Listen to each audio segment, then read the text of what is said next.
بالع الرحمن الرحيم مالك يوم الدين إياك نعبد وإياك نستعين اهدنا الصراط المستقيم صراط الذين أنعمت عليهم غير المغضوب عليهم ولا الضالين.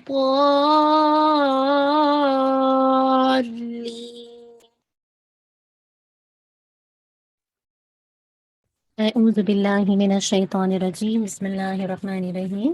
السلام علیکم ورحمۃ اللہ وبرکاتہ۔ امید ہے آپ سب بہنی خیر و عافیت سے ہوں گی۔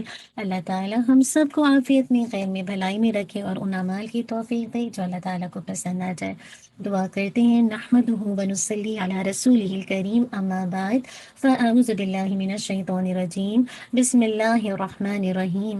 رب اشرح لی صدری ویسر لی امری واحلل عقدۃ من لسانی یفقہوا قولی، ربنا زدنا علما، اللہم فقہنا فی الدین، اللہم انا نسألک علما نافعا وعملا متقبلا ورزقا طیبا، اللہم انفعنا بما علمتنا وعلمنا ما ينفعنا وزدنا علما، اللہم وفقنا لما تحب وترضى، اللہم صلی وسلم علی نبینا محمد وبارک وسلم۔ امید ہے آپ سب بہنوں نے آنے سے پہلے اپنی نیتوں کو اپنے رب کے لیے خالص کیا ہوگا۔ اگین اپنی نیتوں کو اپنے رب کے لیے خالص کرتے ہیں۔ اللہم اجعل عملی کلہ صالحا واجعلہ لوجہک خالصا ولا تجعل لأحد فیہ شیئا، اللہم آمین۔ الحمدللہ کل آپ نے انشاءاللہ سورۃ الملک کی پہلی آیت میمورائز کر لی ہوگی اور اپنی لیسن کو بھیجا بھی ہوگا نا وتھ ٹرانسلیشن کے ساتھ۔ تو آپ کا یہ ڈیلی انشاءاللہ 5 days a week آپ کا ہوم ورک ہے کہ آپ نے ایوری ڈے انشاءاللہ جو آپ کو آیات میمورائز کرائی جائیں گی وہ آپ نے انشاءاللہ اپنے حافظے سے بھیجنی ہے، ساتھ اس کی ٹرانسلیشن کے وہ بھی آپ نے انشاءاللہ زبانی یاد کرنا ہے۔ یہ پورے ہماری رمضان کا ٹارگٹ ہے۔ اینڈ آف دا رمضان انشاءاللہ آپ اللہ کی رحمت سے اس سورت کو میمورائز کر چکے ہوں گے باذن اللہ۔ چلیے انشاءاللہ آج ہم نیکسٹ آیت پہ چلتے ہیں۔ پہلے اس کا لفظی ترجمہ دیکھتے ہیں۔ آپ سب بہنوں نے کھولا ہوا اپنے سامنے؟ الحمدللہ۔ چلیے آیت نمبر 2 کو دیکھتے ہیں۔ بسم اللہ الرحمن الرحیم۔ الذی، وہ جس نے، خلق، پیدا کیا، الموت، موت کو، والحیات، اور زندگی کو، لیبلوکم، تاکہ وہ آزمائے تمہیں، ایکم، کون تم میں سے، احسن، زیادہ اچھا ہے، عملا، عمل میں، وہو، اور وہ، العزیز، بہت زبردست ہے، اور الغفور، بہت زیادہ بخشنے والا ہے۔ چلیے اس کی ریسیٹیشن دیکھتے ہیں۔ اعوذ باللہ من الشیطان الرجیم، بسم اللہ الرحمن الرحیم۔ الذی خلق الموت والحیاة لیبلوکم ایکم احسن عملا وهو العزيز الغفور۔ الذي خلق الموت والحياة ليبلوكم أيكم أحسن عملا وهو العزيز الغفور۔ مجھے امید ہے آپ نے ساتھ ساتھ میرے پڑھا ہوگا۔ اللہ سبحانہ و تعالیٰ ہم سب کو عمل کی توفیق عطا کر دے۔ تو تھوڑا سا انشاءاللہ تجوید کو دیکھ لیتے ہیں تاکہ جب آپ اس کو کریں تو انشاءاللہ صحیح تجوید کے ساتھ اس کو میمورائز کریں۔ الذی میں میک شور کیجیے گا زائے آپ کا بالکل زائی نہ ہو، مخرج مطلب جہاں پہ اس کا مخرج ہے نا آپ کے ٹپ آف دا ٹنگ آپ کے بالکل ایجز کے ساتھ لگے گی، فرنٹ نا آپ کی زبان کے پیچھے رہے گی تو پھر وسلنگ ساؤنڈ آ جائے گا۔ تو الذی میں آپ نے ٹو کون خلق، میک شور کیجیے گا خا اور قاف دونوں ہیوی ہے لیکن لام نہیں، ٹھیک ہے۔ خلق الموت، ٹھیک ہے، ماؤ، اچھا لام کو باؤنس نہیں کیجیے گا، قل ایسے کر کے نا، قل موت، ٹائم دیجیے گا، ماؤ آپ کا لینا ٹو کاؤنٹ انشاءاللہ، واولین، والحیات، لام پہ اگین آپ نے باؤنس نہیں کرنا اور ہا نہیں، یہ ہا ہے، ٹھیک ہے۔ تو یہ والحیات لیبلوکم، میک شور با پہ آپ نے قلقلہ کرنا ہے، ٹھیک ہے. حیا کے اندر دیکھیے الف مد دیا ہے تو اس کو آپ نے پورا 2 کاؤنٹ پڑھنا ہے، ٹھیک ہے. خوب آپ نے اس کو الحمدللہ پوری اس کی ادائیگی ہونی چاہیے. پھر آپ احسن عملہ پہ جائیں گے، ہاں کا آپ کا مخرج واضح ہونا چاہیے. عملہ اگر آپ اس کو روکیں گے تو 2 کاؤنٹ کے ساتھ مد العوض ہے، ٹھیک ہے. وہو العزیز الغفور. میک شور ہر ایک اس کا حرکت کا جو ٹائم ہوتا ہے کمپلیٹ، جو اتمام حرکت کہلاتا ہے نا، اس کو ساؤنڈ کو کمپلیٹ کیجیے. واہ ہوا، ٹھیک ہے. وہو العزیز، آئین نکالے گا، یہ زائی ہے تو آپ کی ٹپ آف دا ٹنگ آپ کی دانتوں کے پیچھے رہے گی. عزیز الغفور، آئین کو رکھیے گا اور را کو بھی جب آپ روکیں گے غفور، ٹھیک ہے، را کو ہیوی رکھیے گا. بارک اللہ فیک. چلیے انشاءاللہ تھوڑا سا اس پہ غور و فکر کرتے ہیں. بہت ہی خوبصورت آیات ہیں. دیکھیے اللہ تعالیٰ نے انسان کی دنیا میں آنے سے پہلے کی حالت کو کیا قرار دیا ہے؟ موت قرار دیا ہے. اور دنیا میں آنے کے بعد بھی یہاں سے جانے کو موت قرار دیا ہے. اسی طرح دنیا میں آنے کو زندگی قرار دیا ہے اور پھر موت کے بعد اٹھنے کو زندگی قرار دیا ہے. اور اس کے بارے میں اللہ تعالیٰ نے خود قرآن مجید میں فرمایا کیف تکفرون باللہ وکنتم امواتا فاحیاکم ثم یمیتکم ثم یحییکم ثم الیہ ترجعون. البقرہ 28. تم کیسے اللہ سبحانہ و تعالیٰ کا انکار کرتے ہو حالانکہ تم تو بے جان تھے. اس نے تمہیں زندگی بخشی، پھر تمہیں موت دے گا، پھر تمہیں زندہ کرے گا، پھر تم اسی کی طرف لوٹائے جاؤ گے. یہاں فرمایا کہ اللہ نے موت و حیات کو پیدا فرمایا ہے نا، تو کیا معلوم ہوا موت بھی ایک مخلوق ہے نا. یہ بھی اس کو اللہ تعالیٰ نے پیدا کیا ہے. یہ عدم محض بالکل نہ ہونے کا نام نہیں ہے، کیونکہ دنیا میں آنے سے پہلے بھی انسان اللہ کے علم اور اس کی تقدیر میں موجود تھا. اس کی دنیا میں آنے کا وقت مقرر تھا، مگر روح اور جسم کا اتصال نہیں ہوا تھا. یعنی روح جو ہے وہ جسم کے ساتھ انڈلج نہیں ہوئی تھی، جسم کے اندر داخل نہیں ہوتی، اسی لیے اس کو موت قرار دے دیا. پھر کیا ہوگا؟ دنیا میں آنے کے بعد روح جسم سے جدا ہوئی تو اسے بھی موت قرار دے دیا. اور قیامت کے دن اللہ تعالیٰ اس موت کو دوبارہ زندگی دے دے گا. جیسے اللہ تعالیٰ نے ہماری روحوں کو کیسے دنیا میں آنے کے لیے زندہ کیا کہ ہماری روحوں کو ہماری جسموں میں ڈال دیا اور ہم زندہ ہو کر اس لافانی دنیا میں آ گئے. پھر ہمیں اللہ نے موت دے دی. اب موت کو جب ہمیں دی تو دوبارہ جسے کہا جائے اللہ تعالیٰ ہماری روحوں کو قیامت کے دن واپس لوٹا دے گا اور ہم پھر دوبارہ زندہ ہو جائیں گے. اور قیامت کے دن موت ایک مہندی کی شکل میں لائی جائے گی. آپ کو یاد ہے ابو سعید خدری رضی اللہ عنہ کہتے ہیں کہ رسول اللہ صلی اللہ علیہ وسلم نے فرمایا موت کو ایک جد کے بڑے مینڈے کی شکل میں لایا جائے گا. پھر ایک اعلان کرنے والا کیا کرے گا؟ اعلان کرے گا. کیا اعلان کرے گا؟ اے اہل نار. وہ گردن اٹھا کر دیکھیں گے تو وہ کہے گا اسے پہچانتے ہو؟ وہ کہیں گے ہاں یہ موت ہے. وہ سب اسے دیکھ چکے ہوں گے تو اسے ذبح کر دیا جائے گا. پھر کہے گا اے اہل جنت اب تمہارے لیے ہمیشہ زندہ رہنا ہے، موت نہیں ہے. اور اے اہل نار تمہارے لیے ہمیشہ زندہ رہنا ہے، موت نہیں ہے. پھر آپ نے یہی آیت پڑھی وَأَنذِرْهُمْ يَوْمَ الْحَسْرَةِ إِذْ قُضِيَ الْأَمْرُ وَهُمْ فِي غَفْلَةٍ. اور انہیں پچھتاوے کے دن سے ڈرا جب ہر کام کا فیصلہ کر دیا جائے گا اور وہ سراسر غفلت میں ہے. یعنی یہ دنیا والی سراسر غفلت میں ہے اور وہ ایمان نہیں لا رہے ہیں. کیا بات پتہ چلی کہ زندگی اور موت دونوں اس امتحان کے لیے پیدا کی گئی کہ انسانوں میں سے اچھے عمل کون کرتا ہے. اگر موت اور موت کے بعد والی زندگی نہ ہوتی تو آدمی اچھے عمل کے لیے کوئی کوشش نہیں کرتا اور برے عمل سے رکنے کی کوشش بھی کیوں کرتا. اور موت اور حیات بعد الموت نہ ہوتی تو اچھے اور برے عمل کا بدلہ کہاں ملتا. اور اگر دنیا میں انسان کو زندگی نہ ملتی اور نہ عمل کا موقع ملتا تو پھر جزا و سزا کس چیز پر ہوتی؟ سوال ہے نا. تو اصل بات ہے کہ یہ دنیا امتحان کی جگہ ہے، دار الامتحان ہے، اور آخرت کیا ہے؟ دار الجزا ہے. روح جو ہے انسان کے جسم میں جو اللہ تعالیٰ داخل کرتے ہیں یہ ایک غیر مرئی چیز ہے. جس بدن سے اس کا تعلق ہو جاتا ہے، جس بدن میں یہ داخل کر دی جاتی ہے وہ زندہ کہلاتا ہے، اور جس بدن سے اس کا تعلق ختم ہو جاتا ہے وہ موت سے ہمکنار ہو جاتا ہے. اسی لیے یہ عارضی زندگی کا سلسلہ جس کے بعد موت ہے اسی لیے قائم کیا گیا تاکہ وہ آزمائیں کہ اس زندگی کا صحیح استعمال کون کرتا ہے. کون ہے جو اس دنیا کی زندگی میں اپنی آخرت کے گھر کی تیاری کرتا ہے، اس کو سجاتا ہے، اس کو سنوارتا ہے نا. تو یاد رکھیے اللہ نے کائنات کو اس لیے پیدا کیا ہے کہ انسان کی تخلیق سے پہلے ہی انسان کی پہلے اس نے بنیادی ضروریات زندگی کا سامان مہیا کر دیا، پھر انسان کو پیدا کیا اور اس کی موت و حیات کا سلسلہ قائم کیا۔ اللہ نے انسان کو قوت دی، ارادہ دیا، اختیار دیا، عقل و تمیز عطا کی۔ کیوں عمل کی کیوں دیا؟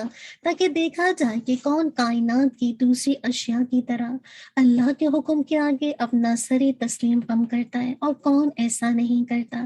اگر میں اور آپ اللہ کے حکموں کے آگے جس طرح تمام اشیاء اللہ کے حکم کے آگے جھکی ہے، اگر اپنا سر کم تسلیم کر لیں تو یہی دراصل کیا ہے، سب سے بیسٹ روش ہے، اور اس کے اعمال پہ کیا ہوں گے، اچھے ہوتے جائیں گے، اور انکار کی صورت میں ہمارے اعمال بھی برے ہوں گے اور پھر اس کا بدلہ بھی برا ہوگا۔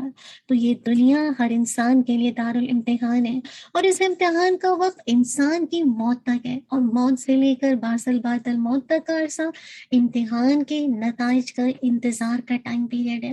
یعنی آپ اگر اس دنیا سے جاتے ہیں اور جب تک دوبارہ اپنی ہی نہیں اٹھتے، جو قبر میں رہتے ہیں، وہ جو پیریڈ ہے وہ بیسیکلی کیا، آپ امتحان کے نتائج کے انتظار میں گزاریں۔ جیسے دنیا میں آپ کو امتحان دیتے ہیں نا، اور امتحان کو دینے کے بعد آپ کی کیا کیفیت ہوتی ہے، آپ کو اندازہ ہوتا ہے کہ اگر میں نے 90% کا اپنی جیسے کہا جائے ٹیسٹ کیا ہے تو میرے کچھ نہیں تو 70 تو آ ہی جائیں گے نا۔ ایسا نہیں ہوتا کہ آپ کو 10% دے کے فیل کر دیا جائے نا۔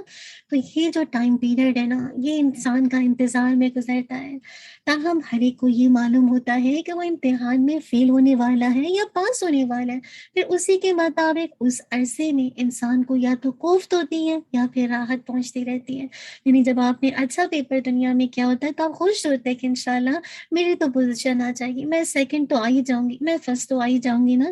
لیکن اگر اچھا نہیں کیا ہوتا تو آپ کا دل ہی نہیں چاہتا کہ رزلٹ آئے گا نا، ایسی کوفت ہوتی ہے کہ یا اللہ یہ رزلٹ آئے گا تو اور رسوائی اور شرمندگی ہوگی نا۔ تو قیامت کو اللہ تعالیٰ نے اس دن کے لیے رکھا ہے کہ اس دن امتحان کے نتائج کا باقاعدہ اعلان ہوگا، نمبر نہایت انصاف کے ساتھ دیے جائیں گے، پھر ہر ایک کو اس کے اعمال کے مطابق جزا و سزا ملے گی۔ تو میں اور آپ کیا کریں، میں اور آپ موت کو اور زندگی کو جاننے کے بعد اس زندگی میں احسن عمل کریں۔ اور احسن عمل ہے کیا؟ یاد رکھیے، احسن عمل کی شرائط یہ ہے کہ سب سے پہلی شرط اخلاص، اللہ کے لیے کیا جائے، کوئی بھی کام ہو، چھوٹے سے چھوٹا، بڑا سے بڑا، اللہ کی خاطر۔ دوسرا یہ کہ اس کا طریقہ بھی درست ہو، شریعت کے مطابق ہو، یہ نہیں کہ اپنی مرضی سے جو کام دل چاہا اچھا لگا کر لیا، نہیں، جو اللہ اور اس کے رسول کے طریقے کے مطابق ہو، جب جا کے وہ احسن عمل کے اندر آئے گا۔ تو اللہ تعالیٰ سے دعا کریں کہ مجھے اور آپ کو احسن عمل کی توفیق ہو۔ اللہ تعالیٰ دیکھنا چاہتے ہیں کہ تم میں سے کون ہے جو اپنی عقل کو جو اللہ نے تمہیں دی ہے اس کا صحیح استعمال کر کے اسے صحیح فائدہ لیتا ہے، کون ہے جو دنیا میں سب سے زیادہ بے رغبت ہونے والا ہے، کون ہے جو اللہ کی اطاعت کی طرف سب سے زیادہ جلدی کرنے والا ہے اور اللہ تعالیٰ کی حرام کردہ چیزوں سے سب سے زیادہ بچنے والا ہے، کون ہے جو زیادہ موت کو یاد رکھنے والا ہے اور اس کی تیاری کرنے والا ہے، کون ہے تم میں سب سے زیادہ اپنی ذات کے عیبوں کو جاننے والا ہے، کون ہے جو تقدیر پر راضی رہتا ہے، کون ہے جو قضا و قدر پر راضی رہتا ہے اور اپنے اوپر آنے والی آزمائش پر صبر کرنے والا ہے۔ تو میں اور آپ دعا کریں، اللہ کی عبادت ایسے کریں جیسا کہ ہم اس کو دیکھ رہے ہیں۔ حدیث کا مطلب آتا ہے نا، احسان کے مل احسان، تو اللہ کی عبادت اس طرح کرو گویا تم اس کو دیکھ رہے ہو، ورنہ یہ یقین رکھو کہ وہ تمہیں دیکھ رہا ہے۔ جب یہ کیفیت آئے گی نا تو انسان کی عبادات کا رنگ بدل جائے گا، اس کے اندر صبغت اللہ آ جائے گا، اس کو ہر وقت ایک چیز کی نگرانی محسوس ہوگی اور وہ ہے اللہ کی ذات، کہ البصیر اس کو دیکھ رہے ہیں۔ اسی لیے کہا وَهُوَ الْعَزِيزُ الْغَفُورُ، وہ سب پر غالب ہے، اس پر کوئی مغلوب نہیں ہو سکتا۔ مراد ہے کہ اسے کوئی مغلوب نہیں کر سکے گا۔ الغفور یعنی بہت گناہوں پر اور عیبوں پر پردہ ڈالنے والا ہے، وہ جسے کہا جائے بہت زیادہ بخشنے والا ہے، وہ ہر چیز پر غالب ہے، تمام غلبہ اسی کا ہے جس کے ذریعے سے وہ تمام چیزوں پر غالب ہے، اور تمام مخلوقات کیا ہے، اسی کی متی ہیں۔ الغفور بہت بدکاروں کو، کوتاہی کرنے والوں کو، گناہگاروں کو بخش دیتا ہے، خاص طور پر جب وہ توبہ کر کے اس کی طرف رجوع کریں، اور وہ ان کے گناہوں کو بخش دیتا ہے، خواہ وہ آسمان کے کناروں تک پہنچے ہوئے ہوں، وہ ان کے عیبوں کو چھپاتا ہے، خواہ وہ زمین بھر ہو۔ اللہ تعالیٰ کیسا بخشنے والا ہے نا، کیسا غفور ہے۔ دعا کرے کہ میں اور آپ گناہ نہ کریں، اور اگر گناہ ہو بھی جائیں تو یا فوراً اللہ کی طرف رجوع کریں، توبہ کریں، استغفار کریں، چاہے آپ کے گناہ آسمانوں کے کناروں تک پہنچ جائیں، آپ کے عیب جسے گاجر زمین بھر کے جسے گاجر پھیل جائیں، آپ اللہ کی طرف رجوع کرنے میں دیر نہ کریں۔ آپ کو وہ حدیث یاد ہے، ابن عمر رضی اللہ عنہ بیان کرتے ہیں کہ اللہ کے نبی صلی اللہ علیہ وسلم نے میرا کندھا پکڑ کر اور فرمایا، دنیا میں اجنبی یا مسافر کی طرح رہو اور اپنے آپ کو اہل قبور میں شامل کرو۔ کیا میں اور آپ ایسے رہتے؟ کن فی دنیا کأنک غریب او عابر سبیل، ہم تو ایسے نہیں رہتے کہ اجنبی یا مسافر یا اپنے آپ کو اہل قبور میں شامل کریں۔ جب اس سوچ کے ساتھ رہیں گے نا تو ہر قدم پہ پھونک پھونک کے رکھیں گے، انجام پہ نظر رکھیں گے۔ اسی طرح عبداللہ بن عباس رضی اللہ عنہ سے روایت ہے، وہ بیان کرتے ہیں کہ آپ صلی اللہ علیہ وسلم ایک آدمی کو نصیحت فرما رہے تھے، 5 چیزوں سے پہلے غنیمت جانو، جوانی کو بڑھاپے سے پہلے، تندرستی کو بیماری سے پہلے، خوشحالی کو تنگدستی سے پہلے، فراغت کو مصروفیت سے پہلے، اور زندگی کو موت سے پہلے۔ کون ہے جو اس زندگی کی نعمت کو غنیمت جان کر، اس اپارچونٹی سے فائدہ حاصل کر کے اپنی آخرت کے گھر کو سنوارتا ہے، سجاتا ہے؟ اللہ سبحانہ و تعالیٰ مجھے اور آپ کو ایسا کرنے والا بنا دے۔ اللہم احسن عاقبتنا فی الامور کلہا واجرنا من خزی الدنیا وعذاب الآخرہ۔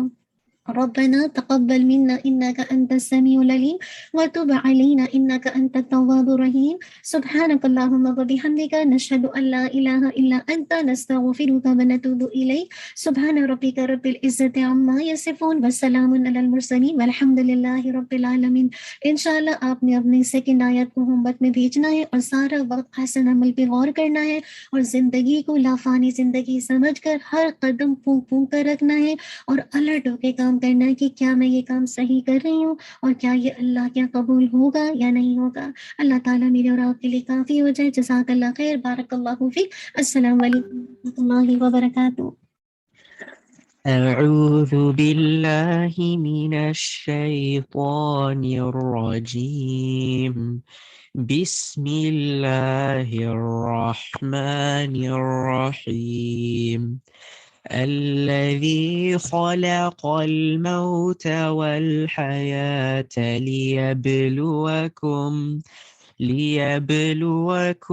أيكم أحسن عملا وهو العزيز الغفور الذي خلق الموت والحياة ليبلوكم